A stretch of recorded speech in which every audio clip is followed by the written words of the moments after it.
All right, welcome back to the channel. I'm Jordan Hardgrave. Today we're going to be reading an email from somebody who is struggling with severe depersonalization realization. They are terrified that their symptoms are permanent, which is very common. I went through that fear whenever I recovered, and pretty much everybody that I work with, they have that fear too.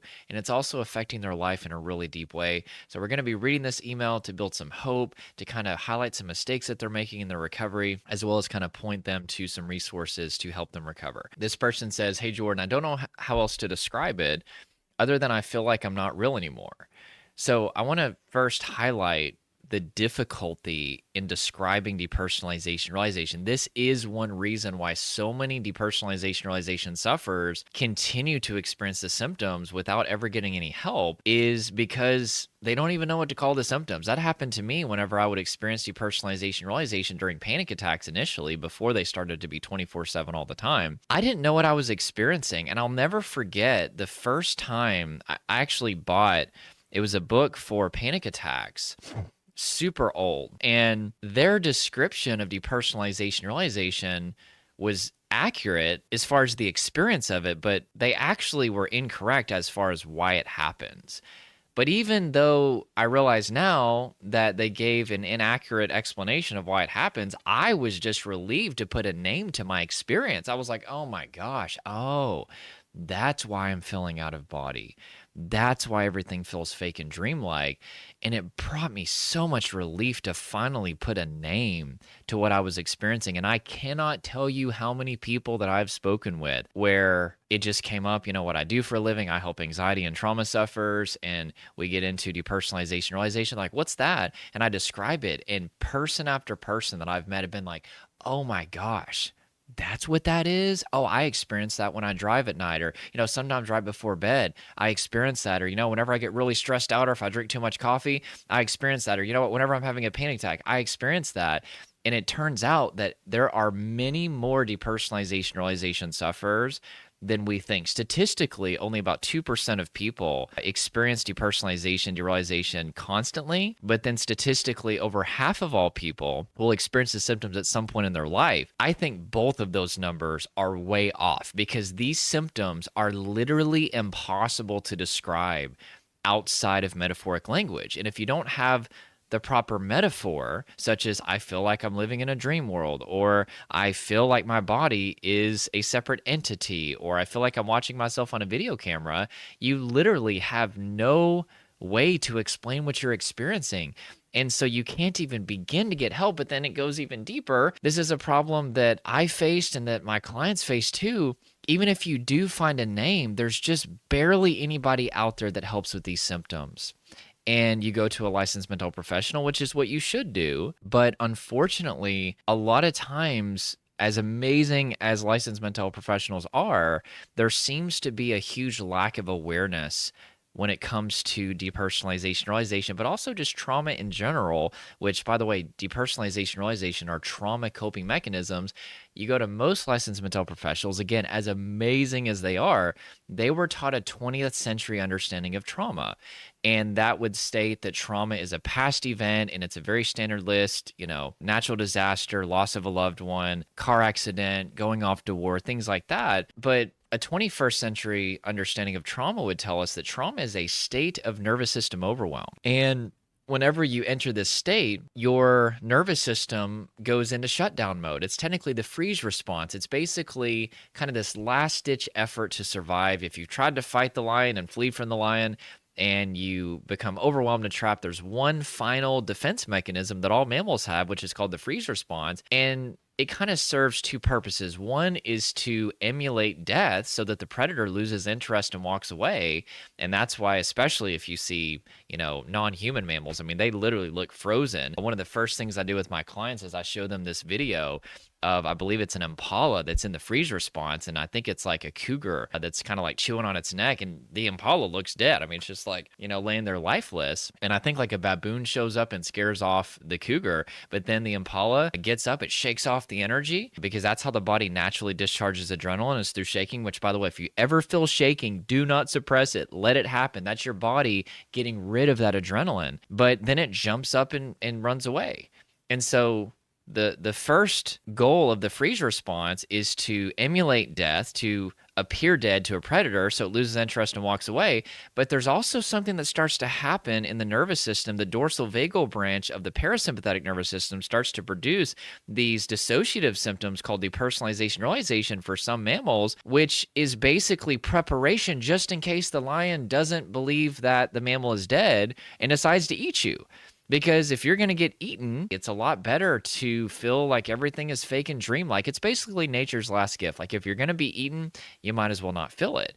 But whenever you experience these symptoms and you don't even know why they're happening, it's extremely terrifying. And then if you can describe them, typically, unfortunately, because of where we're at, you go to your doctor, you go to a licensed mental professional. Sometimes they do know, and that's amazing when they do, but most of the time it seems like they don't. And then let's even say that they do. Typically, you're going to get an approach that doesn't really deal with the things happening in the body that are really producing the symptoms. There's a ton of tension, adrenaline, emotion in the body, and co-regulation is 45% of healing according to a lot of studies. And unless you've been through the symptoms or at least understand them, it's really hard to co-regulate people. And this is the spiral that the people that are suffering with these symptoms and wanting help are caught in. And this is what most of my clients that are suffering with DBDR have been experiencing. People don't understand, and the people that do typically don't have an approach that actually gets to the root. And thankfully, I am able to work with them, and we're able to see some really profound results because I do know what the root is. And, obviously we're going to highlight in this video, and we've already talked about some things like, dealing with what's happening in the body, releasing the tension, adrenaline, and emotion from the body, getting proper co-regulation. Those are two key components. And that's one reason why I've been able to help so many people is because I've been in their shoes, and nothing heals humans like other humans that understand them. We are built to be healed by each other. And so because I've been through it, that alone starts to really encourage people. And that's really the whole foundation of this entire platform and channel is I'm a former symptom sufferer who was able to recover, and I know what you're going through. And I will tell you that you can beat this. So anyway, I know what that's like to not be able to explain it to people.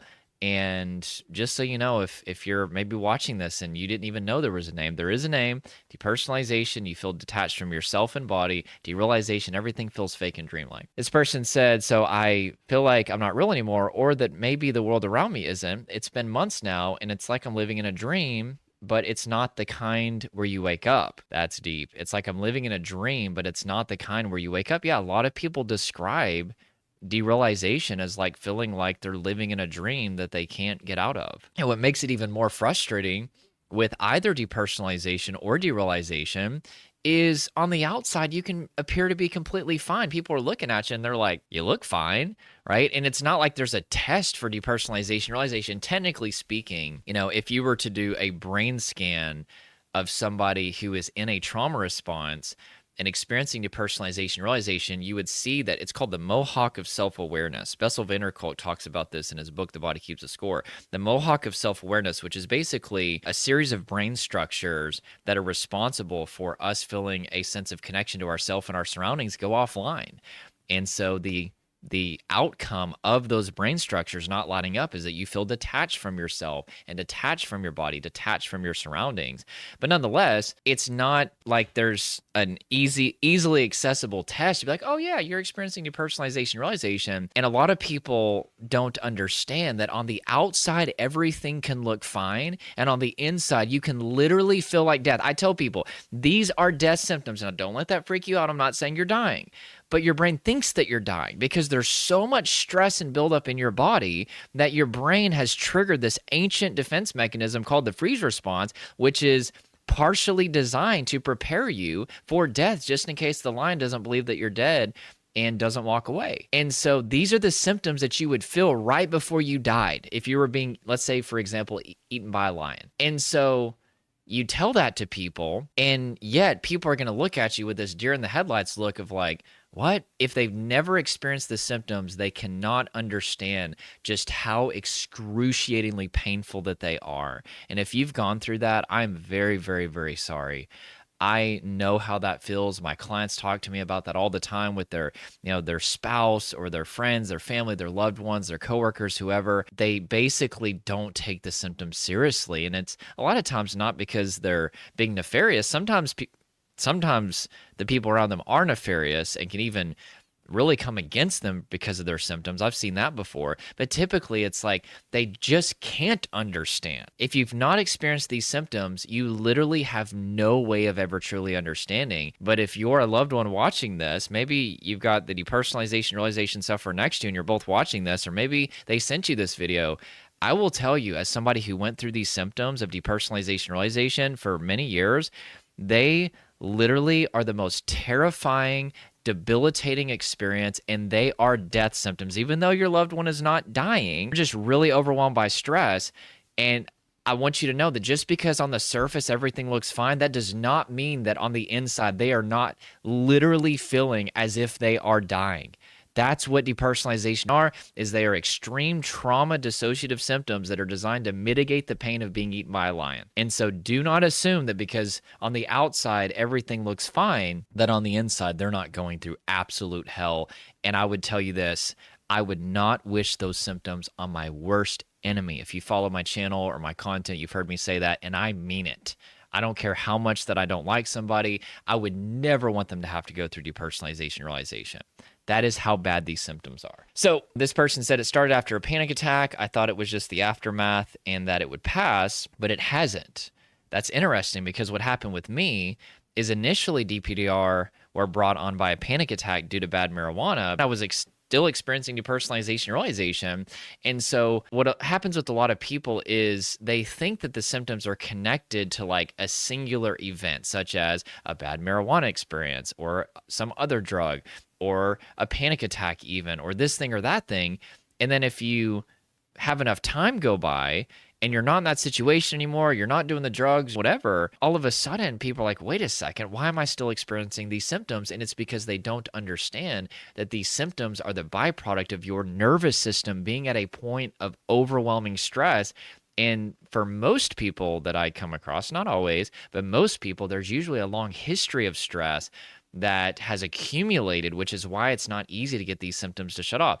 Depersonalization, realization are dissociative symptoms, which comes from a Latin root word that means to separate. So they are there to separate you from overwhelming stress in your body. And especially if that stress has been accumulating for a long time and you've got all kinds of sensory triggers that are constantly putting your body into fight or flight response, like that's not just going to go away overnight. It takes a while to get back in the body and to release the buildup. And that's what I tell my clients. I'm like, listen, once we can make your body your safe place, we can really release the buildup of tension, adrenaline, and emotion, and we can befriend the sensations in your body. This whole thing gets a lot easier. But just the journey getting out of your head and back into your body, that takes a while for a lot of people. For me, like I perpetually lived in my head. I was always thinking about existence or the past or the future, people's opinions of me, or just daydreaming about random things. Eventually, I started to obsess over my health. I was always up here and I was never in here. And the reason why is because it was too painful to be in here. My body was a war zone that I felt a lot more comfortable being away from. And so the journey of getting back into my body before I could even begin to self-regulate and release all the buildup of tension, adrenaline, and emotion, it took a while to get back in my body. So with that being said, that's usually what's going on with people, is a long history of stress and buildup. So anyway, I thought it was just the aftermath of the panic attack and it would pass, but it hasn't. Every day feels off, like I'm not fully here. I look in the mirror and I don't recognize myself. I remember whenever that happened to me, I looked in the mirror and my mustache felt off and my face felt off. I felt like I was literally looking at a family member of mine. And it was so bizarre. I literally would just like subconsciously not look in the mirror because I didn't want to feel that weird feeling. And I didn't know that it was part of depersonalization realization. It's like I'm watching myself from the outside and everything feels distant, hazy, and flat. I try to explain it to people, but no one really gets it. They say I'm just tired or stressed, but it's so much more than that. Sometimes I feel like I'm losing my mind. So there you go. Going back to people that have not experienced the symptoms are never going to get it. And you have, my advice to you, and this is what I tell my clients, is you have to remove that expectation because they can't understand. These symptoms are so bizarre and unique that unless you've experienced them, people can't wrap their head around it. I've got a mentor of mine. I would say he's probably one of the most brilliant people in his country. He doesn't live in the United States, but I can't reveal kind of what he did in his career. He's retired now, but he was basically a top government official and had extreme influence, and he like reads like quantum physics books in his spare time, and I've tried to explain depersonalization realization to him, and he's just like, what? He just doesn't understand. So it's not that they're not intelligent, and it's not that they don't care about you, it's that it's impossible to understand these symptoms unless you've experienced them. So as far as the fear of losing your mind, I definitely experienced that. And this is a very common experience with people who suffer with this. My clients tell me about that all the time.